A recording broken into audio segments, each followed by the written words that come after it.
Rajeev, big day for you at the Auto Expo 2023. 3 years after we saw the last one, what has it been like? Yeah, it's pretty challenging times we have gone through. Whole disruptions because of COVID and supply chain disruptions and all. So it's good to be back here in action. And through this show, Bertrand, as you can see, we are demonstrating and showcasing our technology strength in the new energy vehicles, both be it EV and PHEVs. That's the whole idea of demonstration. And some of these cars we can launch based on the consumer feedback. Well, you've showcased several new energy vehicles at the Auto Expo. What's the potential for them in the Indian market? How soon could you come out with these? What is the intent exactly?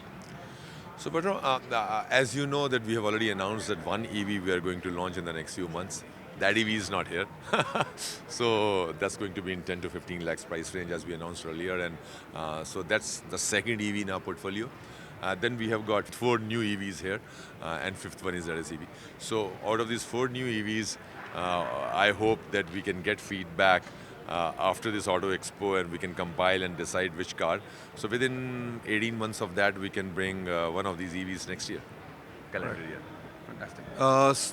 The question on everybody's minds, of course, today is still whether I should go in for the EVs or not. You already have the ZS EV running in the market. What has been the response to that? What are the learnings from that as well? Which is now, getting you into another segment, which is the mass market segment, which is very challenging.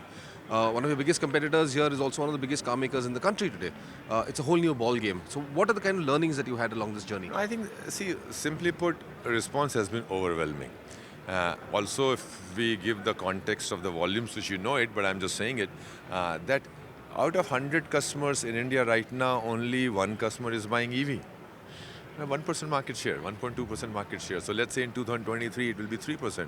So still only 3 guys out of 100 will buy. So it's not that the whole country is turning towards EV. That's the perspective. But this 3% actually can be much more if you give more choices to consumer. Very few players are giving, meaningful choices to the consumer right now. And obviously the price points which attract our market is anywhere from 10 lakhs to 25 lakhs or 30 lakhs max. So in that you have to ask how many players are there. Very few, right? So that's why it gives us confidence that we are not saying the whole market will run after our product, and there will be a craze of that product. But we should find 3, 4, 5 people out of 100 who would like that offering, and the market is ready, in my opinion. At least those 5 customers are ready to switch to EV.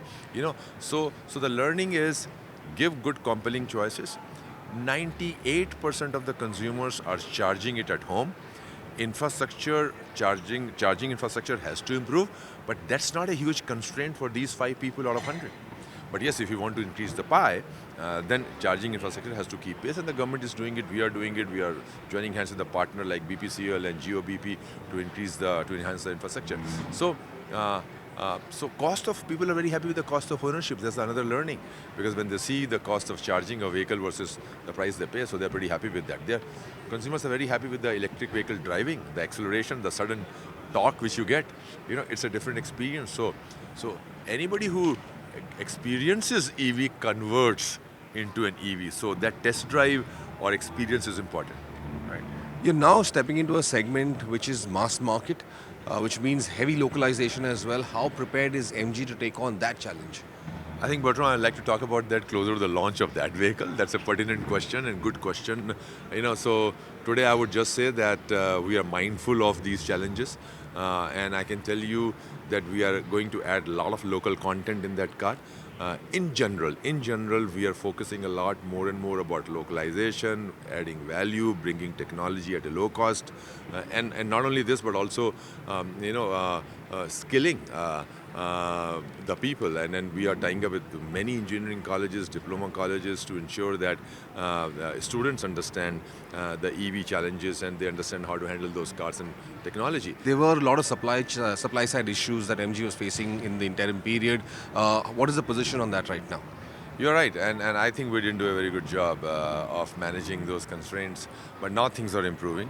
And in the last 2-3 months, we have already enhanced our supplies, especially on the EV side.